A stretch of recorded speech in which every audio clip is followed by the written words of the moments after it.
രാവിലെ ഉറങ്ങി എണീച്ച് ജസ്റ്റ് ഒന്ന് സ്കിൻ കെയറും ലിപ്സ്റ്റിക്കും ഇട്ട് നേരെ ഇതാ വീഡിയോൻ്റെ മുന്നിലേക്ക്. ഇന്നലെ ഞാൻ ഫാൻസി പോയ സമയത്ത് ചാർക്കോളിൻ്റെ ഒരു ഷീറ്റ് മാസ്ക് മേടിച്ചിട്ടുണ്ടായിനി. ഞാൻ ഇതുവരെ അതൊന്ന് യൂസാക്കി നോക്കിയിട്ടാ കണ്ടപ്പോൾ ഒരു പൂതി വേണിക്കണമെന്ന്. നമ്മളെ ഫേസിൻ്റെ ഷേപ്പിൽ തന്നെ ഉണ്ട്. അതിൽ വന്ന ബാക്കി ജെല്ല് ഞാൻ എൻ്റെ കഴുത്തിലും അതുപോലെ കുറച്ച് കയ്യിലും ഇട്ടു. ചിലരിത് യൂസാക്കി എൻ്റെ അടുത്ത് നല്ല അഭിപ്രായം പറഞ്ഞിട്ടുണ്ടായിരുന്നു. ഷീറ്റ് മാസ്ക്, ചാർക്കോളിൻ്റെ ഷീറ്റ് മാസ്ക് നല്ല അടിപൊളിയാണ്. അപ്പം കുറേ യൂസാക്കി നോക്കണമെന്ന് വിചാരിക്കുന്നത്. ഫാൻസി പോകുന്ന സമയത്താണെങ്കിൽ അത് മറന്നു പോകും. ഇന്നലെ ഞാനത് ഓർത്ത് കാണിച്ചതാണ്. ആദ്യം കറക്റ്റ് ഫേസിൽ വെക്കാൻ ഒരു ബുദ്ധിമുട്ടുണ്ടായെങ്കിലും അത് കുറേ സ്ഥലത്ത് ഇങ്ങനെ മടങ്ങി നിൽക്കുന്നു. അതെല്ലാം നിവർത്തി കറക്റ്റ് നമ്മുടെ ഫേസിൽ നല്ല ടൈറ്റ് ആയിട്ട് വെച്ചു. കാണുമ്പോൾ ഒരു കരിമ്പൂന്ന ലുക്ക് ഉണ്ടല്ലേ. 15 മിനിറ്റ് ഫേസിൽ വെക്കണം എന്നാണ് അവരതിൽ പറഞ്ഞിട്ടുണ്ടായത്. 15 മിനിറ്റ് കഴിഞ്ഞ് ചെറുതായിട്ടൊന്ന് ഉണങ്ങി വന്ന ശേഷം ഞാൻ ആ മാസ്ക് ജസ്റ്റ് ഒന്ന് മാറ്റി നോക്കി. ഞാൻ ഇത്രക്ക് റിസൾട്ട് ഞാൻ പ്രതീക്ഷിച്ചിട്ടേ ഇല്ല.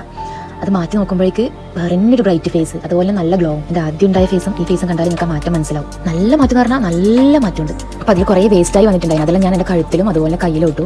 ആ ഷീറ്റ് മാസ്ക് ഞാൻ അത് പിഞ്ഞ് അതിൻ്റെ ഉപ്പാടിളക്കി എന്ന് വേണമെങ്കിൽ വരെ പറയാം. അത് പിഞ്ഞ് നിൽക്കുന്നവർ അതിൽ നിന്ന് കുറേ വരുന്നുണ്ട്. ഞാനതെൻ്റെ ഫേസിൽ വീണ്ടും ജസ്റ്റ് ഒന്ന് മസാജ് ചെയ്ത് കൊടുത്തു. അതുപോലെ കഴുത്തിലും കയ്യിലും എല്ലായിടത്തും തേച്ച് പിടിപ്പിച്ചു.